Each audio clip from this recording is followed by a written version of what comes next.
We are top of the league. I'm not joking. Told you, top of the league. Now, we don't deserve to be top of the league, but we are top of the league, and that is what matters. Won 10 games out of 18. Only conceded 21 goals, which is the crazy thing. So we've not scored anywhere near as many this season, but we've also not conceded as many. And I've not really done anything to the tactic apart from one thing, and I'll show you in a second. Only 1 point clear, and there's like, what, 4 points separating first and fifth. So I imagine at some point we'll drop down to fourth or fifth. I'm not expecting to get promoted. We'll see. We might carry on and defy the odds, but really can't see it. Obviously, 32 games played in the season, so we are over halfway now by a couple of games, which is nice.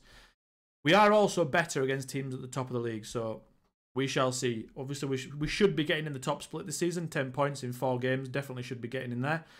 So that's definitely safe for 1 more year. We've got the preview today and the intake. I'm going to do it a bit slightly differently today.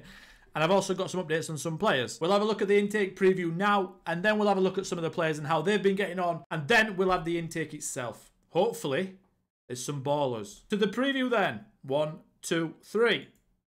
Wingers and strikers.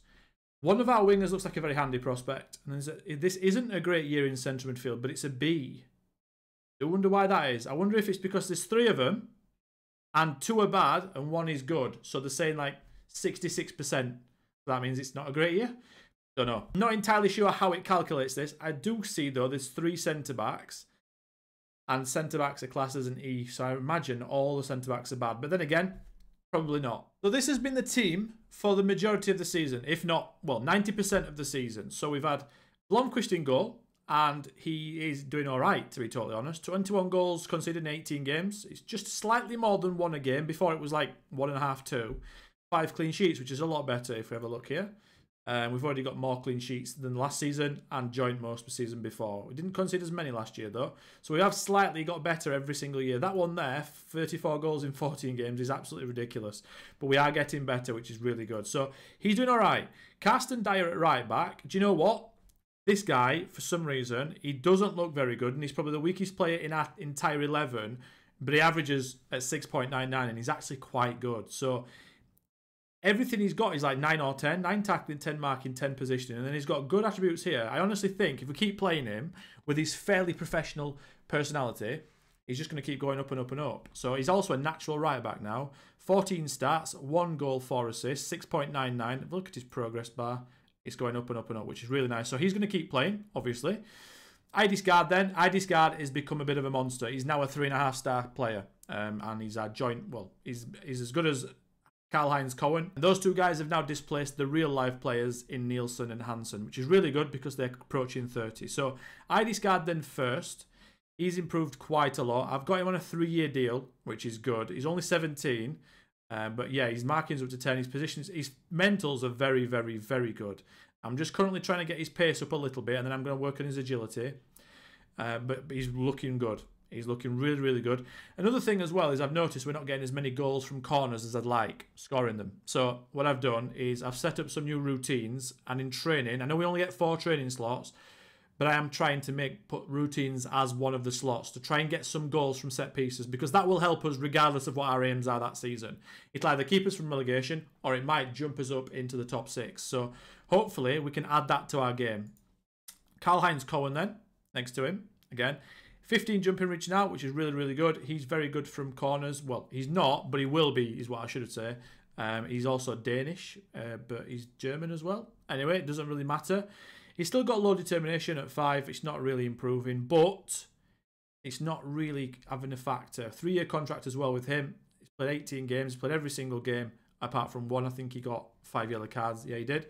But he's doing all right. Probably won't show Karl-Heinz Cohen again because he's not really improving that much. If he does, I'll show him. If not, he's exactly like that. Kenneth Olsen at left back. Kenneth Olsen's a weird one.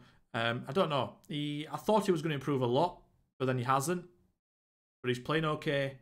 Not sure what to do. I'm going to keep playing with him at the moment. His progress bar is sort of, again, up and down. It shouldn't be like that, really, if he's got good potential. It should be a steady upwards curve. He's doing all right.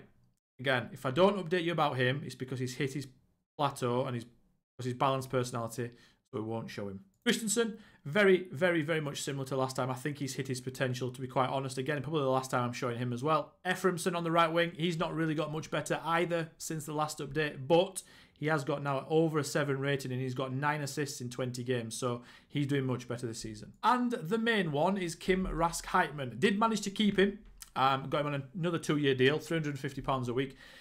When it got to December, it said that he was fine with not leaving because other teams didn't come in with an interest. There wasn't even one club that was interested. So he then negotiated a new contract. So it's really good that we managed to keep him. 8 goals in 19 games from Shadow Striker. Really, really good. Nearly 1 in 2 and 7.07. So I'm really glad we kept him. We started this season with Thomason at left wing, but again, he's 20 years old now and he's not made the step up that I thought he would have. He's a very good backup player to have, can play on both wings, 2 goals, 2 assists, but he's been displaced by this man, Poul Erik Ankergren. Now, Poul Erik Ankergren is scaring me slightly because he's very good, he's 16, he's improving very, very fast, and his personality is professional. So, there's potential that we could lose Ankergren soon. He's got 3 goals, 4 assists, in 8 starts, 7.12. That is the sign of a very good player. Now, he's going to be playing every single match now. I'm working on his attacking movement, which is his off-the-ball decision-making and anticipation. As you can see, all 3 going up there. I'm also going to make him knock the ball past opponent, maybe, with his acceleration. I might just make him run with the ball down the left. He's got good dribbling and acceleration. Either way, a little bit scared. We might lose him. I do wonder if when he becomes 17 at the end of the season, we try and get him on a new 3-year deal that takes him to like 2033 or 34. But he might be one we do lose. We shall see. And then up front, we've got Jonas Falster. 9 goals, 17 games. Just over 1 in 2. 6.79. He's a weird one. I thought he'd be better than this. His mentals are good. His physicals are improving slightly. And he's doing all right this season. 7 goals from 6.48 XG, which is fine. But yeah, look, you can see there, for every single match he's played, he isn't improving. And that's not a good sign when someone's got a good personality. On the bench then, we've got the model citizen right wing back that I wasn't going to sign up, that is now 5-star potential. So all you guys in the comments that said sign him up, I did it anyway, but you were right. So everyone in the comments that said that, well played. He is going to be playing soon, I'm pretty certain. And what I might do is I might put Dillon at right back, and I might put Carsten Dyer, who's currently at right back, at left back, because those two are improving. This guy and Dyer, but Olsen's not improving, so I might switch it across. We'll see. If the title's looking out of reach, which it, well, promotion is, which it probably will do, and we're in the top split, which is almost certain, then I'm going to do it, because there's nothing to lose. If I lose games, it's fine, because I can finish 6th at the lowest, but I can't go up. So the next episode, Dillon might be a fantastic player, and we might be like, whoa, Lewis, you weren't going to sign him up, you idiot. The other option at left back is Jonas Christensen. Now, this guy's fairly determined. He's 6'1", which is nice for back post headers. He's okay. He's not played too much. He's come off the bench 8 times, done all right, played in the cup. His progress bar is a steady incline, which is really good. Again, this is another option. I might put him in instead of Olsen. The finances aren't fantastic, guys. We are on 14 grand and we're being kept afloat by the TV rights, obviously. But even then, we are going into the minuses. It's the sponsorships and all that. So we're sort of running at a little bit of a loss. It's seriously bad here. If you look here, the projection is 2.69 million in the red. But that doesn't include all the things, the money that we do get in to the club. So it's not entirely accurate. But basically, we're not making any money. The attendances are going up slightly, but I just thought I'd let you know the financial situation. There's no upgrades going to be done anytime soon until we get promoted. The intake is here, guys, but first of all, we played 4 matches since the last little part of the video, and we are now second, 1 point behind first. We have lost to Sonderisk, 92nd minute, absolute killer. We beat Lyseng 2-1, that was nice. This one was even better though, the 2-1 against B93. Now B93 are, I think, or the 5th now. I think they were like 2nd or 3rd at one point. But the good thing about that game is I changed a few things. So I'm going to tell you what I changed just for the video. So they play with this guy up front for Vili, and he scored first, as you can see there. And it was a cross from Kvist, their right back. Yep. So it's all adding together. Big, tall guy, Italian, in the box. They crossed him constantly. Head it in. Now, in the first half, we hadn't created anywhere near as many chances as this, right? But what I did was I pushed our line up so they couldn't cross it from really deep into our half. I also clicked stop crosses down here. Now, I know it sounds crazy because most people don't even think about doing this. To be fair, I don't use this much. And I clicked stop crosses, and I played out to our wings because they were bombing their wing backs forward, and we just hit them on the counter attack, and we should have scored 3 or 4 goals. But that was a really, really nice win, and it was very satisfying because I did it from a tactical point of view, thought about it, made changes, and it worked instantly, which was really, really good. HB Kurga, we lost 3-1 to them. Not much to say other than they're just better than us. Now, I know that they are literally in line with relegation, but if you look at the season preview, they are the second best team, and they were relegated from the top division last year. Now, this always happens on my saves, so if a team that's just come down is doing badly, I always lose to them. I don't know why it is, I don't know what it's about, I always lose to them. It's almost as if they're bad against every other team, but then they come and play against me, and they batter me. And they should do, because their players are very, very good. I mean, they've got 3 players here in the Media Dream 11. They've got a centre-back, a right-back, and an attacking midfielder. So, of course, they should beat us, but they're having a poor season, so you'd expect that to play into it. No, not the case when it comes to me for some reason. I don't know why that is. Very frustrating. But let's have a look at the intake. Here we go then. 1, 2, 3. Oh, we've got a 2.5 striker. Deep line forward. Not a massive fan, but maybe a shadow striker on our hands there. 2-star, 2-star, 2-star. Another 2-star. Nice. Okay, it looks all right. Let's have a look at personalities, because that's the main thing, isn't it? The personalities are the main thing. We're already set by potential, because I do that anyway. 1 unambitious, 2 unambitious that I'm going to sign up. So that's not bad, is it? 2 unambitious? Oh, low determination there. Oh, 3 ambitious. No, it's 2. It's 2. It's this guy, Madsen, Skov, and Falster. We've got another Falster. 3 determination. That's a nightmare. Although, to be fair, it is a centre-back / left-back, and we've got loads of them, so I'm not actually that bothered. We've got a DM, which is nice, fairly professional. We've got another winger, fairly professional, which I'm not really need, but fair enough. A centre midfielder / attacking midfielder, which I do need, fairly professional. Janus Peterson is the best player. He is balanced, which is not great, but we'll see how he gets on. And a centre midfielder / striker, who is also fairly determined.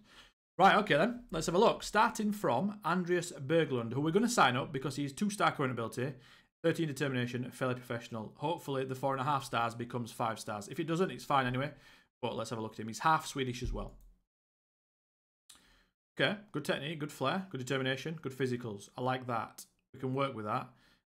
He's not really a winger because he's only got 5 dribbling, but we could work on that, couldn't we? 8 composure's not too bad. 9 decision making's good. 10 off the ball's good. 5 vision's a bit bad.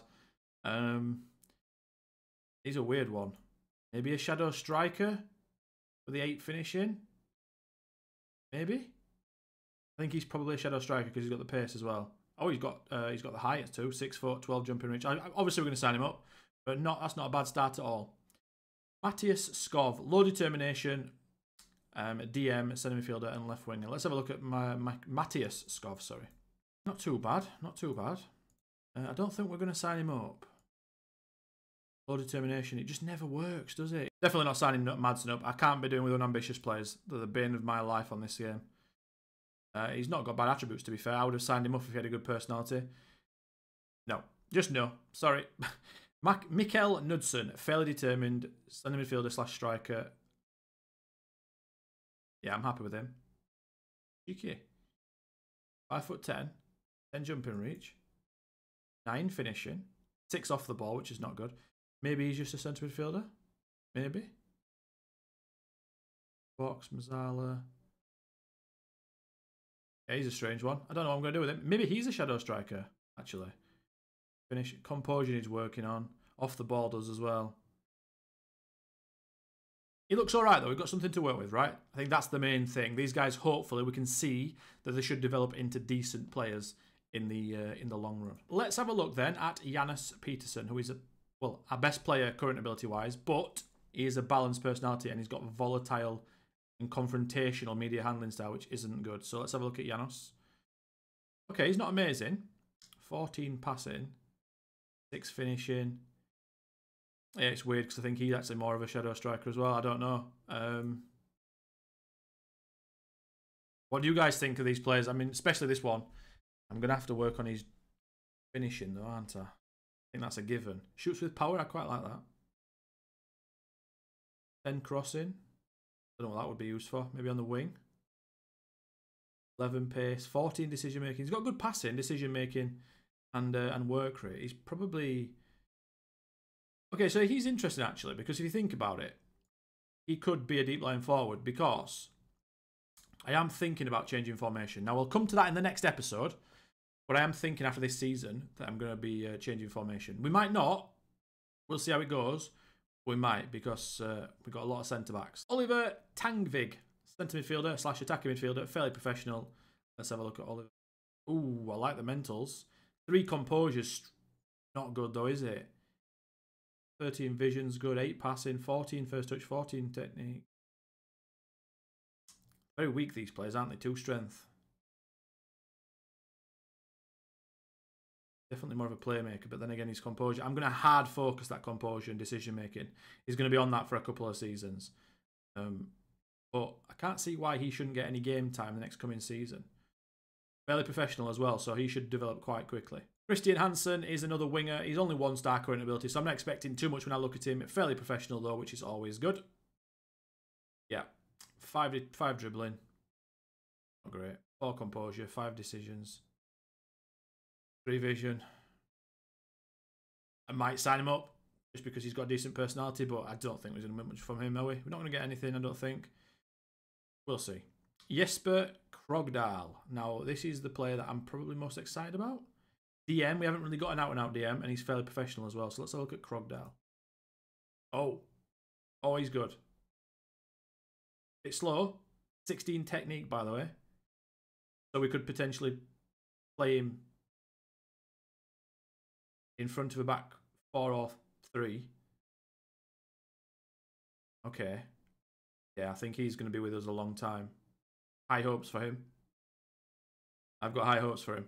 I don't really know what his best role is. He's like a ball winner / deep line playmaker. He's a bit of a hybrid. I quite like him for that. It's not often you see players with good teamwork, work rate, decisions, determination, bravery, and then they've got 16 technique as well. That's really nice. 12 jumping reach to add it as well. So I think he actually should grow quite like 5'10", 5'11", even maybe 6 foot by the time he gets to like 18.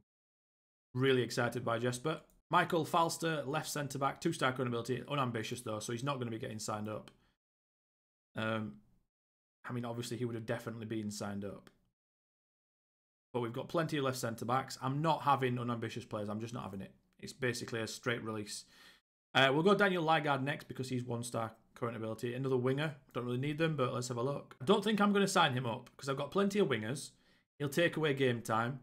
4 composure, 4 decision making, 4 vision, 4 anticipation. I just can't be bothered with it.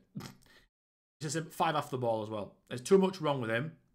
He's not going to make it. So he's not going to be signed up. If he was like a model citizen, yeah, fine. But he's balanced personality.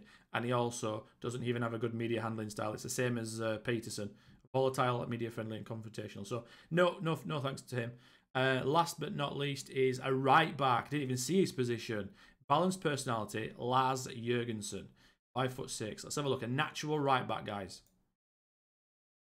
Ooh. Okay, yeah. I like him. I do. 9 crossing, 6 dribbling can be worked on. Very good mental attributes, by the way. Unbelievable teamwork and work rate. Really like that. A bit of pace.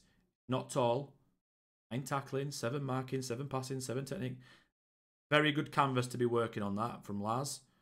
Not the greatest consistency. I like that. I do. Really, really good. Not the best intake, but not the worst either. Solid 7, I'm giving that. What are you guys giving it? Leave it in the comments below. Leave a like as well on the video, guys, whilst you're down there. And a subscription on the channel. That's the main thing. Until next time, as always, I'll catch you in the next episode. Goodbye.